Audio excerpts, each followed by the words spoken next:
News click की स्वतंत्र और आजाद पत्रकारिता को समर्थन दीजिए। इस लिंक पर क्लिक कीजिए, ज्वाइन पर क्लिक कीजिए और उसके बाद हमारी मेंबरशिप को ग्रहण कीजिए। आपके सामने 3 विकल्प हैं। नमस्कार, आप देख रहे हैं न्यूज चक्र। मैं अभिसार शर्मा और एक बार फिर मैं आप सबका शुक्रिया अदा करना चाहता हूं कि इस मुश्किल वक्त में आप न्यूज क्लिक का साथ दे रहे हैं हमारी सदस्यता ग्रहण करके, ताकि इसी तरह से हम सामाजिक सरोकार की आपके मुद्दों को बेबाकी से उठाते रहें। और आज 2 मुद्दे हैं आपके सामने। मुद्दा नंबर 1, वो शख्स जिस पर आरोप है कि वो देश के करोड़ों रुपए लेकर विदेश फरार हो गया, यह शख्स मेहुल चोकसी, वो एक बार फिर हाथ से बच निकला है। कटघरे में कौन है? राष्ट्रीय सुरक्षा सलाहकार अजीत डोभाल और गोदी मीडिया, क्योंकि बहुत बड़ी बड़ी बातें की गई थी। मुद्दा नंबर 2 आपके सामने होगा। कोरोना की तीसरी लहर आ रही है और यह चेतावनी कोई और नहीं बल्कि इंडियन मेडिकल एसोसिएशन दे रहा है। मगर देश में क्या हो रहा है? देश के अंदर एक सरकार कांवड़ यात्रा की अनुमति दे रही है। इसके अलावा हजारों और लाखों की तादाद में लोग पहुंच रहे हैं हिल स्टेशंस, और यही लोग बाद में अस्पतालों के सामने लाइन लगाएंगे। मगर शुरुआत मैं मेहुल चोकसी के साथ करना चाहूंगा। दोस्तों, रिपब्लिक की एक खबर देखिए। अब से कुछ दिनों पहले उन्होंने एक खबर चलाई थी। इन्होंने कहा था कि देखो, यह विमान पहुंच चुका है और इसी विमान के अंदर मेहुल चोकसी को लाया जा रहा है। डोमिनिकन रिपब्लिक में मेहुल चोकसी फंस गया है। इस पूरे मुद्दे पर अजीत डोभाल की निगाह है, प्रधानमंत्री नरेंद्र मोदी की निगाह है। यही नहीं, एक और न्यूज चैनल आपके सामने, इंडिया टुडे, वो क्या कह रहा था?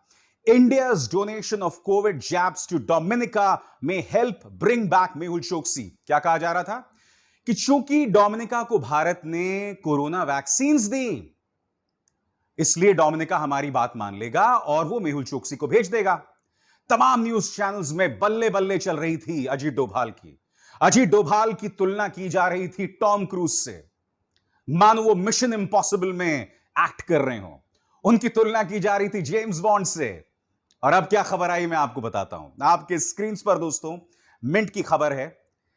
Dominica courts grant bail to Mehul Choksi on medical grounds. क्या आप जानते हैं कि अब डोमिनिका की अदालतों ने उन्हें बेल दे दी है 2.75 लाख रुपए के बदले में। अब वो एंटीगा जा सकते हैं, एंटीगा में अपना इलाज करा सकते हैं और इलाज के बाद फिर उन्हें वापस डोमिनिका आना पड़ेगा।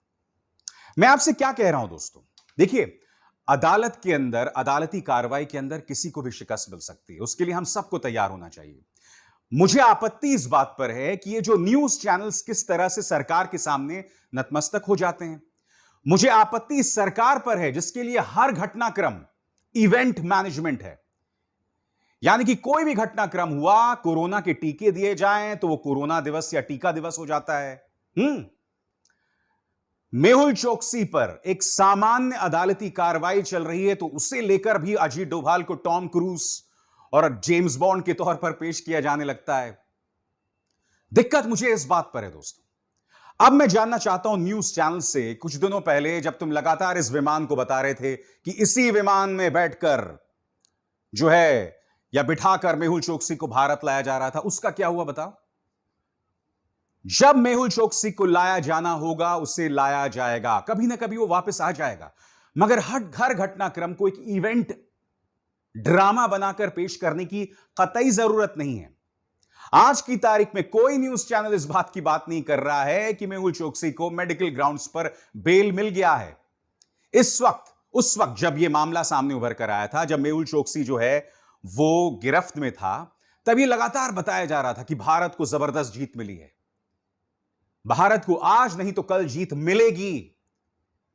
मगर दिक्कत यह है दोस्तों, यहां पर ना मीडिया ना सरकार की यह प्राथमिकता है कि मेहुल चोकसी, जिस पर यह आरोप है कि वो देश की जनता का करोड़ों रुपए लेकर फरार हो गया, उस पर कार्रवाई हो।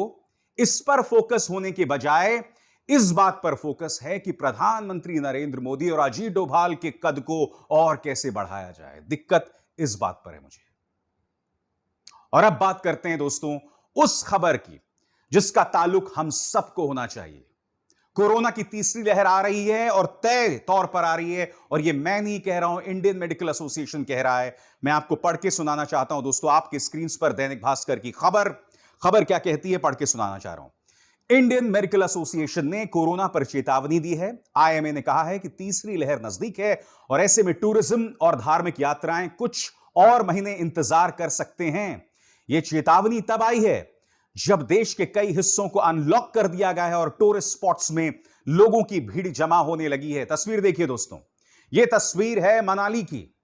होटलों के आगे लोग बैठे हुए हैं कि होटल में हमें एडमिशन मिल जाए। कुछ दिनों बाद यही लोग अस्पतालों के सामने इन्हें खड़ा ना होना पड़े। और यही नहीं दोस्तों, यह देखिए, यह है केम्प्टी फॉल्स की तस्वीर, मसूरी के केम्प्टी फॉल्स की तस्वीर। कितनी बड़ी तादाद में यहां लोग जो है नहा रहे हैं। मैं इस बात को समझ सकता हूं कि पिछले कई महीनों से लोग अपने घरों में बंद हैं और जब आप लगातार घरों में बंद होते हैं तो आपको बाहर जाने का मन होता है। मैं लोगों की इस भावना के साथ पूरी तरह से हूं, मैं आपकी दिल की भावना को समझता हूं, मगर हमें थोड़ा सा और संयम बरतना पड़ेगा, क्योंकि आप ये ना भूलें कि जब हमें ऑक्सीजन की जरूरत थी, जब हमें दवाओं की जरूरत थी, जब हमें अस्पतालों की जरूरत थी, तो हमारी सरकारें पूरी तरह से नाकाम साबित हुई थी। बताइए ना, हुई थी या नहीं हुई थी। आगे खबर क्या कहती है। मौजूदा हालात में भी देश में जिस तरह से लोग खुशी जाहिर कर रहे हैं, आईएमए ने इस बात पर भी गहरा दुख जाहिर किया है। आईएमए ने चेतावनी भरे लहजे में कहा है कि भारत अभी अभी भयावह दूसरी लहर से बाहर आया है और इसके पीछे स्वास्थ्य महकमे की कोशिशें हैं।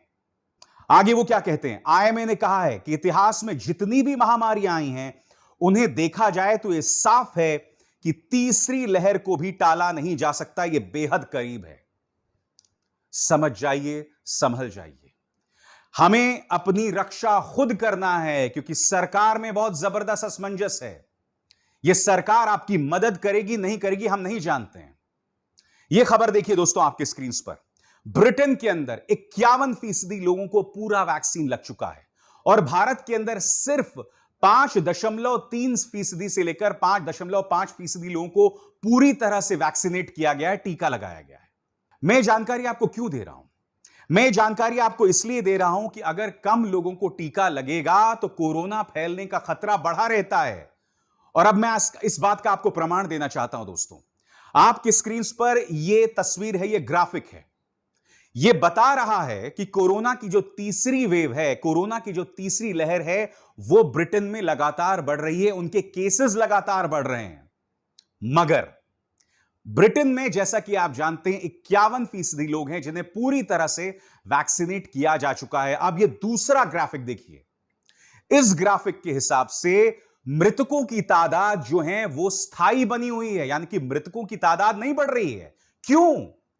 क्योंकि ब्रिटेन के अंदर 51% लोगों को वैक्सीनेट किया गया है और भारत के अंदर कितने फीसदी लोगों को? सिर्फ 5.5% लोगों को वैक्सीनेट किया गया है। यह फर्क है ब्रिटेन और भारत में।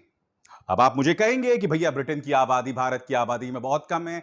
बिल्कुल सही कहा आपने, मगर क्या आप जानते हैं कि वैक्सीनेशन को लेकर, टीके को लेकर भारत सरकार कब होश में आई? इसी साल की शुरुआत में, जनवरी 2021 में।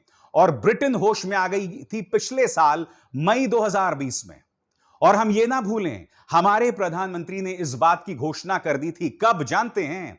अप्रैल 2021 में, कि हमने बगैर वैक्सीन के यह जंग जीत ली। तो आप खुद जानते हैं दोस्तों, वैक्सीनेशन को लेकर यह भारत सरकार कितनी संजीदा है। इनके पास वैक्सीनेशन या टीके पूरे दुनिया को भेजने के लिए थे। बाद में इन्हें अपनी गलती का आभास हुआ और फिर इन्होंने यू टर्न लिया। और उसमें हुआ क्या दोस्तों? उसमें हुआ यह कि प्रधानमंत्री नरेंद्र मोदी को जो वैक्सीन गुरु के तौर पर पेश किया जा रहा था, उस पर भी एक आघात हुआ है, उससे भी एक झटका लगा है। क्योंकि भूटान जैसे देश, श्रीलंका जैसे देश, जिन्हें हमने कमिटमेंट दी थी, जिन्हें हमने कटिबद्धता जाहिर की थी कि हम तुम्हें वैक्सीन देंगे, हम वो पूरा नहीं कर पाए। वहां पर हमारी नाक कटी। फिर कहां गए वैक्सीन गुरु, बताइए। मैंने कार्यक्रम की शुरुआत में आपसे कहा, कोरोना की तीसरी लहर की अगर हम बात करें तो सरकार में जबरदस्त असमंजस है और उसके लिए मैं आपको ये 2 खबरें दिखाना चाहता हूं। जैसा कि आप जानते हैं कि कावड़ यात्रा शुरू होने वाली है, यानी कि हजारों की तादाद में कावड़ जो हैं अपने कंधे पर भगवान शिव के मद में मस्त होकर सड़कों में यात्रा करेंगे, दिल्ली से लेकर हरिद्वार तक, यानी कि सड़कें पटी हुई होंगी। अब मैं आपको बताना चाहता हूं कि उत्तर प्रदेश और उत्तराखंड दोनों जगह पर बीजेपी सरकार है, मगर दोनों में कांवड़ यात्रा को लेकर बिल्कुल उलट विचार है। आपके सामने उत्तर प्रदेश में कांवड़ यात्रा पर नहीं लगेगा बैन। सीएम योगी आदित्यनाथ बोले कांवड़ियों को मिलेगी सुरक्षा और सुविधा।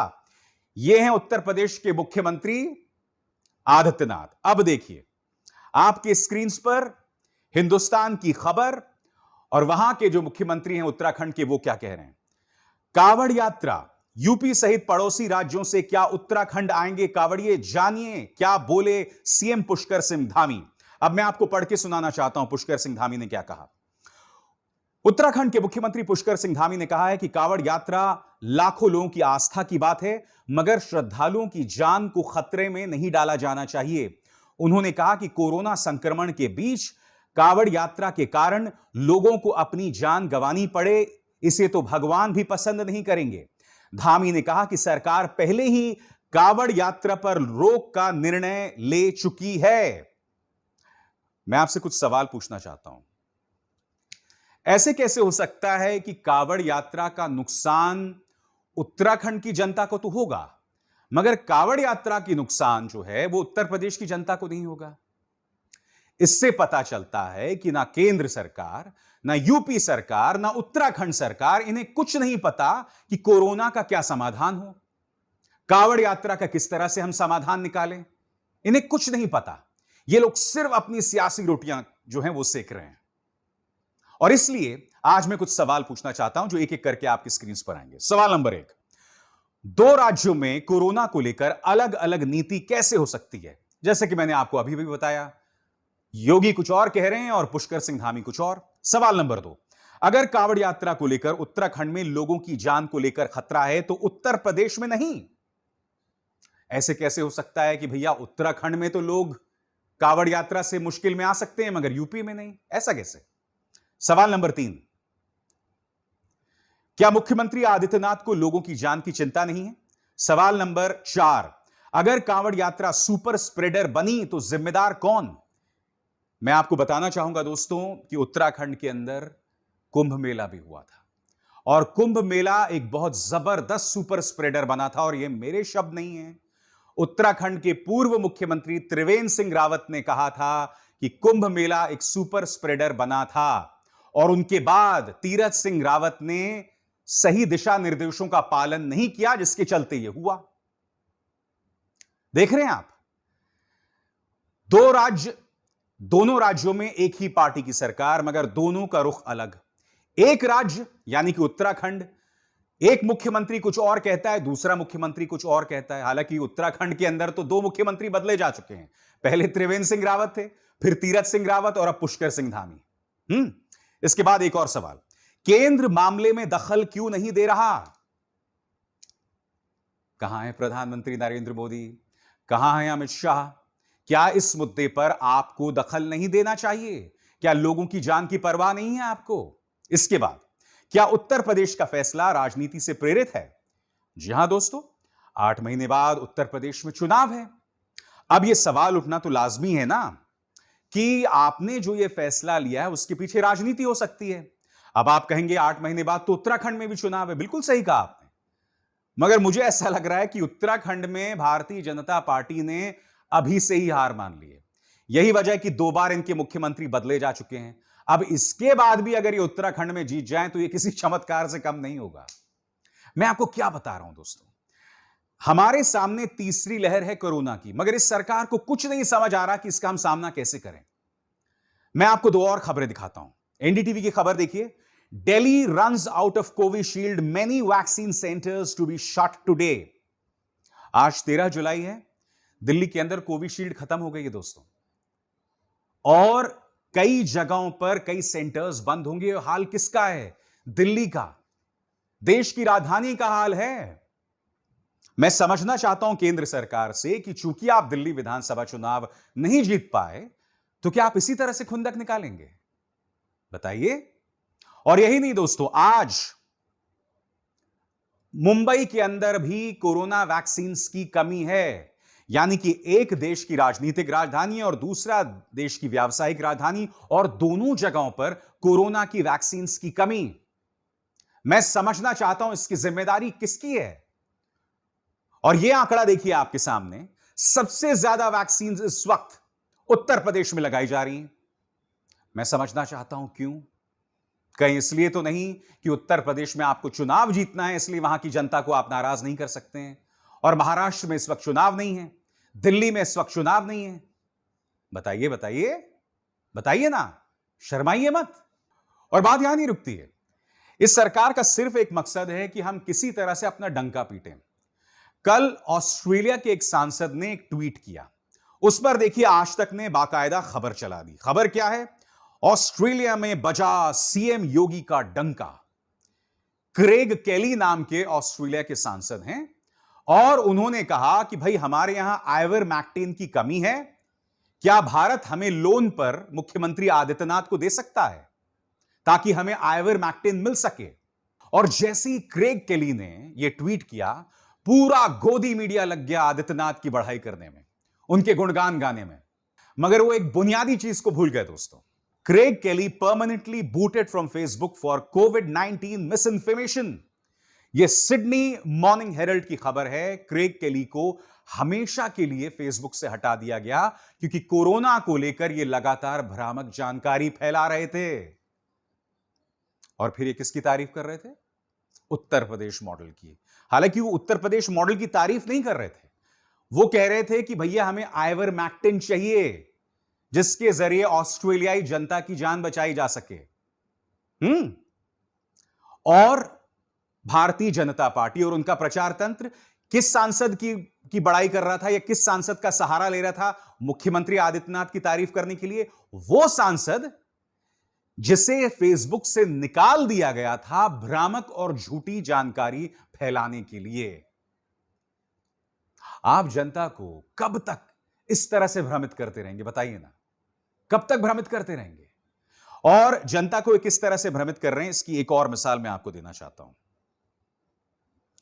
आपकी स्क्रीन पर दोस्तों, यह है 4 जून की खबर, जिसमें अमित शाह क्या कह रहे हैं, पढ़ के सुनाना चाहता हूं। दरअसल यह ट्वीट किया असदुद्दीन ओवैसी ने, और 4 जून का अमित शाह का यह बयान है, पढ़ के सुनाना चाह रहा हूं। Prime minister Narendra Modi led, we controlled second wave of कोविड-19 in a very short time. Amit Shah कह रहे हैं कि प्रधानमंत्री नरेंद्र मोदी के नेतृत्व के चलते हमने बहुत ही कम समय में कोरोना की दूसरी लहर पर काबू पा लिया। यह इनका 4 जून का बयान है। अब मैं आपको बताता हूं कल का उनका बयान। It was humanly not possible to control covid second wave. Amit Shah यहां क्या कह रहे थे कि इंसानी तौर पर यह संभव नहीं था कोरोना की दूसरी लहर पर काबू पाना। अब अमित शाह 4 जून को सच बोल रहे थे या अब सच बोल रहे हैं? क्योंकि 4 जून को आपने क्या बयान दिया था, फिर से देखिए आपके स्क्रीन पर। 4 जून को उन्होंने बयान दिया था कि प्रधानमंत्री नरेंद्र मोदी के नेतृत्व में हमने कोरोना की दूसरी लहर पर काबू पा लिया, वो भी बहुत कम समय में। अब आपके सामने दूसरा बयान देखिए, it was humanly not possible to control covid second wave, यानी कि इंसानी तौर पर यह संभव नहीं था कोरोना की दूसरी लहर पर काबू पाना। मैं फिर समझना चाहता हूं अमित शाह जी से, मैं फिर समझना चाहता हूं मोदी सरकार से कि आप लोग हर चीज पर इस देश की जनता को भ्रमित क्यों करते हैं? समझाइए मुझे, क्या वजह है कि आप साफगोई से, सच्चाई से अपनी बात नहीं रख सकते? मृतकों के आंकड़ों को आप छुपाते हैं, ऑक्सीजन को लेकर गलत जानकारी दी जाती है, फिर आपको एक्सपोज कौन करता है? दिल्ली हाईकोर्ट एक्सपोज करता है, अदालतें आपको लगातार एक्सपोज कर रही हैं आपके रवैये के चलते। मैं फिर आपसे समझना चाह रहा हूं, तीसरी लहर हमारे सामने है, क्या मोदी सरकार इसके लिए तैयार है या नहीं है? क्या आप पूरे देश का नेतृत्व करने की क्षमता रखते हैं? क्या आप उन्हें एक ब्लूप्रिंट दे सकते हैं? क्या आप उन्हें एक विजन दे सकते हैं? क्या है आपके विचार? या इसी तरह से भ्रामक जानकारी फैलाना? 8 महीने के अंदर उत्तर प्रदेश का चुनाव है, ले देखिए उसी के इर्द गिर्द आपको अपनी सियासत करनी है।